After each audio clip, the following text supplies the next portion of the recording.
मोहित एक जमीन जायदाद का व्यापारी था। उसके पास एक सुंदर सा घर था जिसे वह बेचना चाहता था। एक दिन चाइराग नाम का व्यक्ति आया और बोला कि उसे वह घर पसंद है और वह उसे खरीदना चाहता है। दोनों की बातचीत हुई और 10 लाख रुपए में सौदा तय हो गया। यह एक सीधा साधा वैध लेन देन था। दोनों ने आपसी सहमति से घर की बिक्री का लिखित एग्रीमेंट किया, पर उस एग्रीमेंट में एक अजीब सी शर्त लिखी गई। अगर चाइराग उस घर में जुए का धंधा करेगा तो उसे मोहित को 50,000 रुपये देने होंगे। चिराग ने घर खरीद लिया और कुछ महीनों तक तो सब सामान्य चला, लेकिन 1 साल बाद चिराग ने उसी घर में गैम्बलिंग जुए का बिजनेस शुरू कर दिया। जब मोहित को यह पता चला तो उसने चिराग से 50,000 रुपये मांगे, जैसा कि उनके अग्रीमेंट में लिखा था।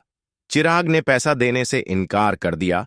अब मामला मोहित और चिराग के बीच विवाद का बन गया। दोनों अपनी अपनी बात पर अड़े हुए थे। मोहित ने चिराग पर केस कर दिया। तो सवाल यह उठता है कि क्या मोहित चिराग से 50,000 रुपये की मांग कर सकता है, क्योंकि चिराग ने उसके बेचे गए घर में जुए गेमिंग का व्यापार शुरू कर दिया। प्रोविजन। इंडियन कॉन्ट्रैक्ट एक्ट 1872 के अनुसार section 24 agreements with unlawful object और कंसिडरेशन। यदि किसी अनुबंध अग्रीमेंट में कोई एक हिस्सा वैध लीगल हो और दूसरा हिस्सा अवैध इल्लीगल हो, तो यह देखा जाता है कि क्या दोनों हिस्से एक दूसरे से अलग सेवरेबल किए जा सकते हैं। अगर वैध और अवैध भाग को अलग किया जा सकता है तो वैध भाग इन्फोर्सेबल प्रवर्तनीय होता है, लेकिन अवैध भाग शून्य वॉइड माना जाता है और उसे कानून मान्यता नहीं देता। किसी अनुबंध का ऐसा हिस्सा जो कानून, नैतिकता या सार्वजनिक नीति के खिलाफ हो, अवैध होता है। कंक्लूजन।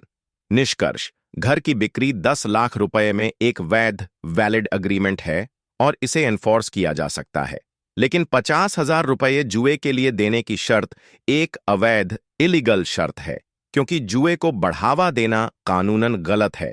इसलिए मोहित 50,000 रुपये की मांग नहीं कर सकता, क्योंकि वो हिस्सा अग्रीमेंट का इलीगल है और वॉइड माना जाएगा। अगर आपको यह वीडियो अच्छा लगा हो तो इसे लाइक और शेयर करें और हमारे चैनल को सब्सक्राइब करें।